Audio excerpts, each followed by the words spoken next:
Hello Mila, hello Jack, hello everybody else who's watching. Welcome to Storytime with Grandad. Today's book is from Winnie the Pooh and it's Pooh and Piglet Nearly Catch a Woozle.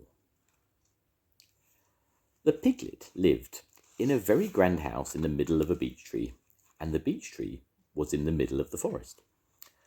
And the piglet lived in the middle of the house. Next to his house was a piece of broken board which had Trespassers W on it. When Christopher Robin asked the piglet what it meant, he said it was his grandfather's name and had been in the family for a long time. Christopher Robin said, "You couldn't be called Trespassers W." And Piglet said, "Yes, you could, because his grandfather was, and it was short for Trespassers Will, which was short for Trespassers William. And his grandfather had had two names in case he lost one. Trespassers, after an uncle, and William after Trespassers." "I've got two names," said Christopher Robin carelessly. "Well, there you are, that proves it," said Piglet. One fine winter's day, when Piglet was brushing away the snow in front of his house, he happened to look up, and there was Winnie the Pooh. Pooh was walking round and round in a circle, thinking of something else, and when Piglet called to him, he just went on walking. "Hello," said Piglet. "What are you doing?" "Hunting," said Pooh. "Hunting what?" "Tracking something," said Winnie the Pooh, looked very mysteriously. "Tracking what?" said Piglet, coming closer. "That's just what I asked myself. I asked myself, what?" "What do you think you'll answer?" "I shall have to wait until I catch up with it," said Winnie the Pooh. "Now look here." He pointed to the ground in front of them. "What do you see?" "Tracks," said Piglet. "Paw marks." He gave a little squeak of excitement. "Oh, Pooh, do you think it's a woozle?" "It may be," said Pooh. "Sometimes it is, and sometimes it isn't. You can never tell with paw marks." With these few words, he went on tracking, and Piglet, after watching him for a minute or two, ran after him. Winnie the Pooh had come to a sudden stop and was bending over the tracks in a puzzled sort of way. "What's the matter?" asked Piglet. "It's a very funny thing," said Bear, "but there seem to be two animals now. This, whatever it was, had been joined by another whatever it is, and the two of them are now proceeding in company. Would you mind coming with me, Piglet, in case they turn out to be hostile animals?" Piglet scratched his ear in a nice sort of way and said that he had nothing to do until Friday and would be delighted to come, in case it really was a woozle. "You mean in case it is really two woozles," said Winnie the Pooh.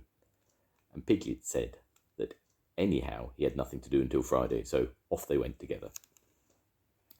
There was a small spinney of larch trees just here, and it seemed as if the two woozles, if that is what they were, had been going around this spinney. So around this spinney went Pooh and Piglet after them.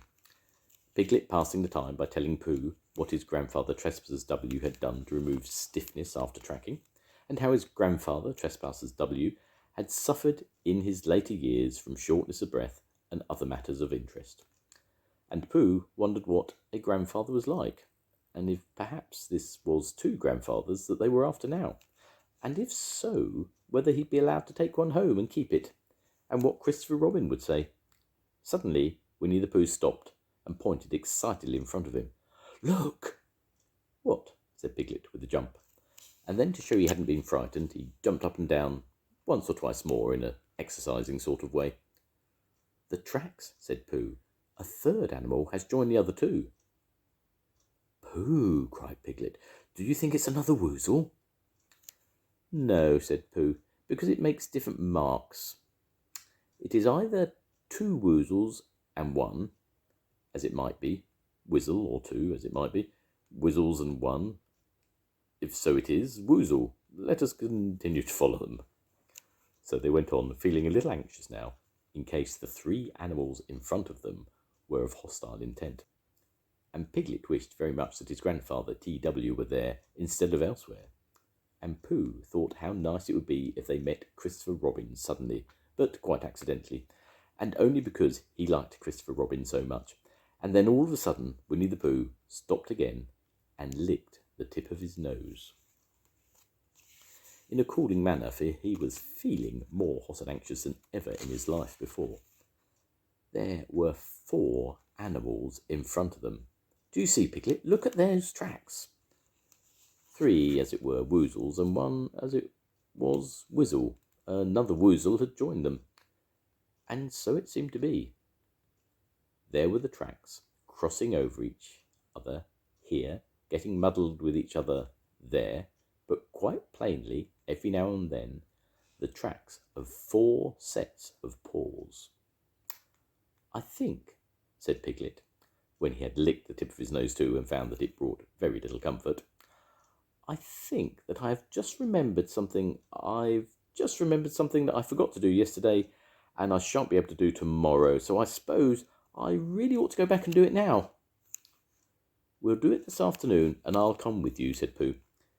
It isn't the sort of thing you can do in the afternoon, said Piglet quickly. It's a very particular morning thing that has to be done in the morning, and if possible between the hours of, what would you say the time was? About 12, said Pooh, looking at the sun. Between, as I was saying, the hours of 12 and 12:05, so really, dear old Pooh, if you'll excuse me. What's that? Pooh looked up at the sky, and then, as he heard the whistle again, he looked up in the branches of a big oak tree, and then he saw a friend of his. It's Christopher Robin, he said. Ah, then you'll be all right, said Piglet. You'll be quite safe with him. Goodbye. And he trotted off home as quickly as he could, very glad to be out of all danger again. Christopher Robin came slowly down his tree. Silly old bear, he said. What were you doing? First you went round the spinney twice by yourself, and then Piglet ran after you, and you went round again together, and then you were just going round a 4th time. Wait a moment, said Winnie the Pooh, holding up his paw. He sat down and thought, in the most thoughtful way he could think. Then he fitted his paw into one of the tracks, and then he scratched his nose twice, and stood up. Yes, said Winnie the Pooh. I have been foolish and deluded, he said, and I am a bear of no brain at all. You're the best bear in all the world, said Christopher Robin soothingly. Am I? Said Pooh hopefully, and then he brightened up suddenly. Anyhow, he said, it's nearly luncheon time. So he went home for it. The end. Goodbye, Mila. Goodbye, Jack. I'll see you soon. Goodbye, everyone. Bye.